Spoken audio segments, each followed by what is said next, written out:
You know that avocado sitting on your kitchen counter right now? The one you're going to slice onto toast tomorrow morning or smash into guacamole this weekend. That avocado traveled 2,500 miles to get to you. It was picked by hand off a tree on a volcanic mountainside in Mexico, scanned by an electronic eye that photographs fruit at 4 frames per second, shipped through cartel-controlled territory, gassed in a ripening chamber, and trucked across an international border inside a refrigerated box held at a temperature so precise that a 2-degree shift in the wrong direction would destroy it, and you probably never once thought about any of that. Here's the thing. Americans eat over 3 billion pounds of avocados every year. That's 9 pounds per person. And 9 out of 10 of those avocados come from one country, Mexico. And most of them come from one state within that country, a place called Michoacán. So let's trace the entire journey, from the tree to your table. Because what happens in between is honestly ridiculous. It starts on a mountainside in southwestern Mexico. Michoacán sits on volcanic soil with a climate so perfect for avocados that people have been farming them there for over 10,000 years. The Aztecs grew them. The region gets the right combination of altitude, rainfall, and temperature that avocado trees can produce fruit year-round, which is rare. Most growing regions only get 1 or 2 harvest windows. Michoacán never stops. But here's what makes avocados weird compared to basically every other fruit you eat. They don't ripen on the tree. You could leave an avocado hanging on a branch for months and it would just sit there,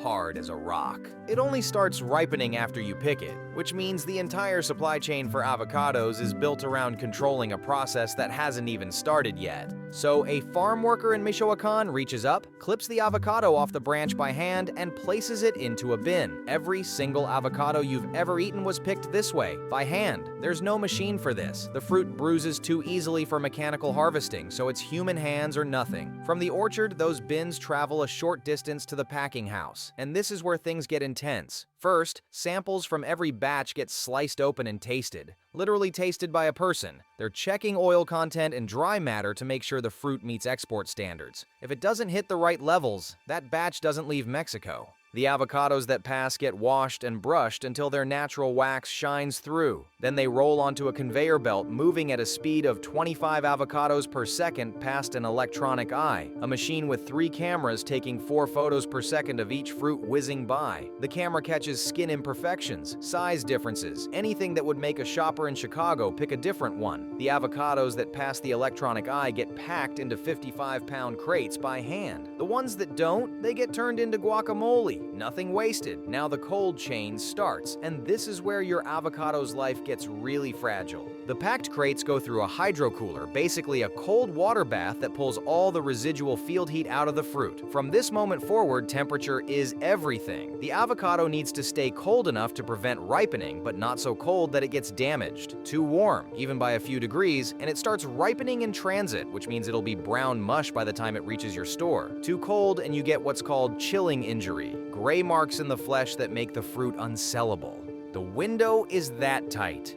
We're talking about a fruit that demands constant refrigeration across 2,500 miles of highway, and yet you find it sitting unrefrigerated in the produce aisle. That's not an accident. That's choreography. But before we get to the ripening room, we need to talk about what's actually happening on the ground in Michoacán, because this story has a dark side that the avocado industry really doesn't love talking about. Growing avocados is wildly profitable, so profitable that over the past 2 decades, farmers have been illegally clearing pine and oak forests to plant more orchards. Over 25,000 acres of forest in Michoacán have been destroyed for avocado production, and not a single legal authorization was issued for any of it. A quarter of avocado production in the state now comes from illegally deforested land, and the water situation is even worse. Avocado orchards need at least 75,000 gallons of water per acre during a dry season. Farmers pull that water from local springs, wells, and streams. The result? Rivers have dried up. Lake Pátzcuaro, one of the most famous lakes in Mexico, has shrunk to about half its original size. Nearby Lake Cuitzeo, one of the largest freshwater lakes in the country, is nearly gone. Orchard owners send tanker trucks to suck water straight out of what's left. A community leader in the region put it perfectly. They are exporting our water in the form of fruit. And then there are the cartels. Drug trafficking organizations have moved into the avocado trade because the profit margins are enormous. They extort farmers for protection money, launder cash through orchards, and use violence against anyone who pushes back. Activists who've protested the deforestation and water theft have been threatened, kidnapped, and in some cases killed. In 2011, indigenous women in the town of Chiran got so fed up that they organized a revolt, confiscated the local police's weapons, and declared self-rule. They now govern themselves and patrol their own forests with armed community guards. That's the soil your breakfast comes from. If you're finding this helpful, hit subscribe. I cover hidden systems like this every week. Now, let's follow the avocado across the border. Refrigerated trucks carry the crates north to a USDA inspection point at the US-Mexico border. Every shipment gets checked. The avocado industry invested in traceability technology that can trace any single avocado back to the exact orchard it came from in less than 1 hour. Every avocado that enters the US has an 11-digit code linking it to a specific farm. Once cleared, the trucks continue north to regional distribution centers. And here's where the ripening room comes in.